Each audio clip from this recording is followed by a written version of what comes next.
एक जंगल में बहुत सारे पक्षी आपस में मिलजुल के रहा करते थे। उन सभी में त्योहारों को लेकर बहुत उत्साह होता था और इस बार वो लोग आने वाले दशहरे के लिए बहुत उत्साहित थे और सभी लोग चंदा इकट्ठा कर रहे थे। लाओ बहन टूनी, चंदा निकालो। दशहरे की झांकी के लिए सभी लोगों ने अपना अपना चंदा दे दिया है। बस एक तुम्हारा ही घर रह गया है। चंदा तो मैं दे दूंगी कालू, पर इस बार सीता माता का रोल मेरी बेटी टूनी को ही मिलना चाहिए। अरे बहन, ये तो वही बात हो गई कि नेकी और पूछ पूछ। सारी समिति वालों ने भी टूनी का नाम ही सुझाया था कि सीता के रोल के लिए उससे बेहतर और कोई चिड़िया हो ही नहीं सकती। हाँ, पर एक समस्या है। तुम तो जानती ही हो कि लोग चंदा देने में कितनी कंजूसी करते हैं। तो सीता के रोल के लिए जो कुछ भी लगेगा वो तुम्हें अपने जेब खर्चे से ही डालना होगा। कालू कौवे और टुनटुनी चिड़िया की बात वहीं खड़ी एक चुड़ैल सुन रही होती है, जो बहुत दिन से एक सुंदर शरीर तलाश कर रही होती है। अरे वाह, लगता है मेरे इतने दिनों की खोज आज खत्म होने वाली है और मुझे एक सुंदर चिड़िया का शरीर रहने के लिए मिलने वाला है। चंदा इकट्ठा करके कालू मैदान की ओर रावण का पुतला बनाने के लिए चला जाता है और टुनटुनी चिड़िया अपनी बेटी को लेकर बाजार की ओर निकल जाती है। बेटा टूनी, सामान की खरीदारी जरा जल्दी जल्दी कर लो, क्योंकि मौसम बहुत ख़राब हो रहा है। लगता है तूफान आने वाला है और हो सकता है बिन मौसम बारिश भी हो जाए। हाँ माँ, बस थोड़ी देर और रुक जाइए। इधर चुड़ैल चिड़िया टुनटुनी चिड़िया और टूनी चिड़िया का पीछा कर रही होती है, ताकि मौका मिलते ही वो टूनी चिड़िया के शरीर में जा सके और उस शरीर को अपना बना सके। टूनी बेटा, बस अब बहुत हुआ, जल्दी चलो वरना हम दोनों बारिश में फंस जाएंगे।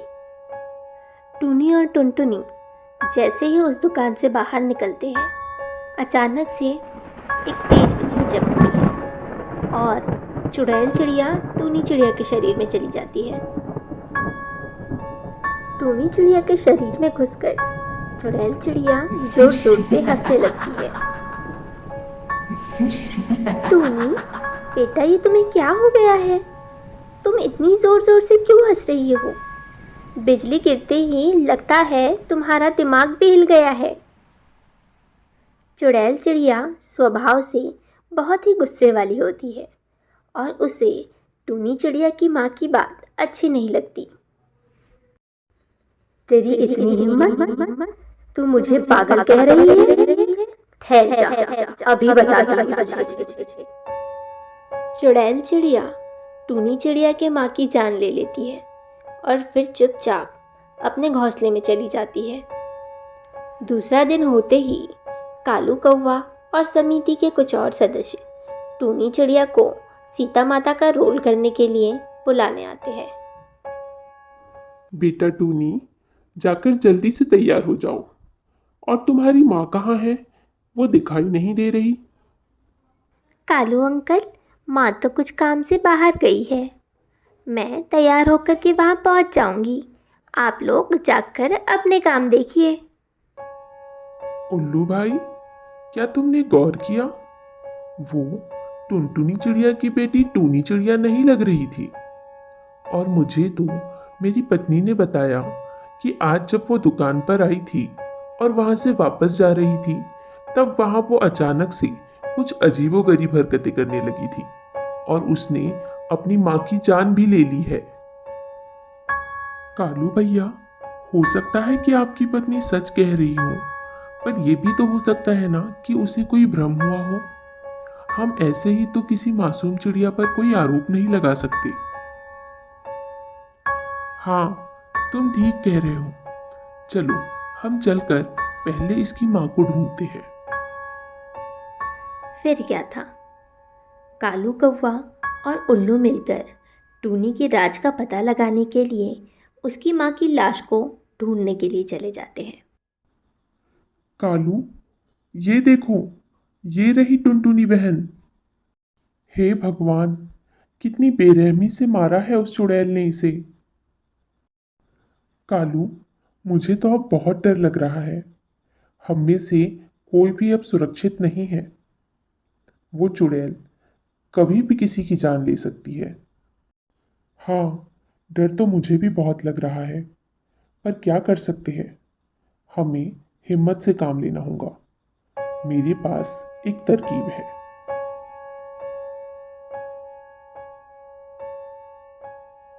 ठीक है, तो फिर ये तय रहा। मैं एक दूसरे गांव के पंडित को सब कुछ समझाकर पूजा के पंडाल में भेज दूंगा।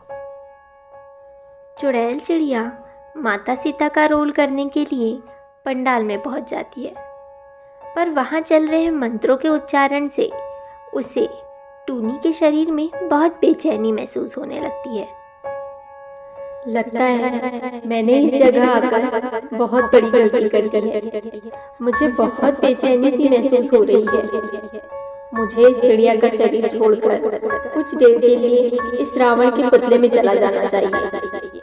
कम से कम कुछ देर मैं इस हवन की आग से बच जाऊंगी। हवन की आग से बचने के लिए चुड़ैल चिड़िया टूनी चिड़िया का शरीर छोड़ देती है, जिससे टूनी चिड़िया बेहोश हो जाती है और इधर चुड़ैल चिड़िया रावण के पुतले में चली जाती है।